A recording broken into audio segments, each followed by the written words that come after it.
1600. The Tokugawa shogunate is just beginning. You are born in Satsuma province. Your home smells of rice straw and old metal. Your father is a poor samurai. He has no land, only a name and two swords. You are born into a family where honor is eaten for breakfast instead of rice. Your first gift is not a toy, but a small sword-shaped amulet. Your path is already set. Your first friend was cold. Your second friend was pain. Brace yourself, boy! Yes, master! Your peers were learning to play. You were Again, learning to endure. strike back! You're making thousands of sword strokes. The samurai's main exercise is saburi. You're sitting alone, bandaging your ankle, which started bleeding from your workout. You spend hours sitting in the seiza position on your knees in front of the altar. Your legs are numb, but you can't move. A boy swings a sword in the forest in a torrential rain. A mentor stands nearby with a stick, ready to strike for the slightest mistake. Your first training fight. You are defeated by a student from a rich family with one punch. You are lying on the floor and everyone is laughing and cheering for the winner. You're standing in old, patched-up clothes against a group of well-dressed peers who are laughing at him. While everyone is asleep, the hero trains alone in the moonlight, honing the very strike that will bring him victory. The moment of impact. Dust flies from under our feet, and our hero delivers a simple yet powerful blow. A samurai is not only an assassin, but also a poet. The ability to control a brush is just as important as the ability to control a sword.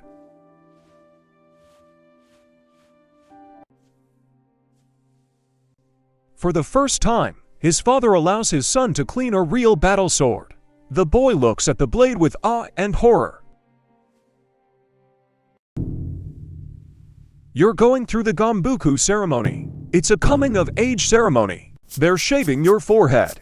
It's a rite of passage into manhood. 16 years old. The day you received your first sword.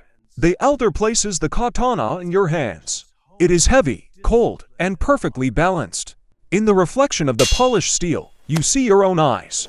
From that moment on, your life is no longer your own. It belongs to honor and the blade. Young samurai are dressed in simple but functional armor. Their faces are full of youthful enthusiasm and nervousness.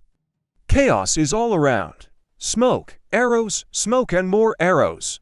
Dozens of warriors are fighting each other, and you are young, hot samurai, ready to go into battle.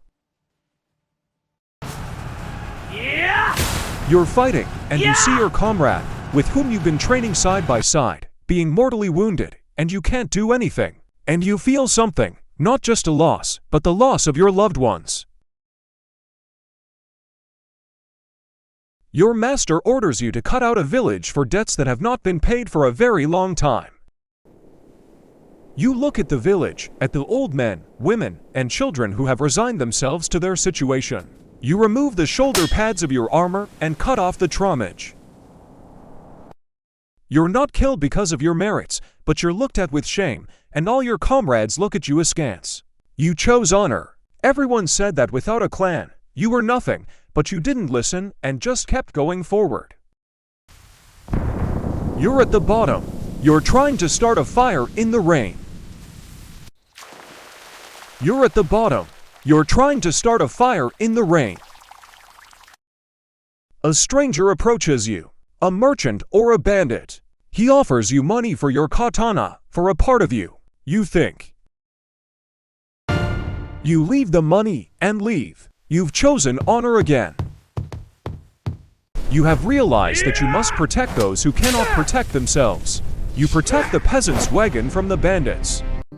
You stay with the peasants. They give you a flatbread in gratitude. You smile. Now you're working at the old mill.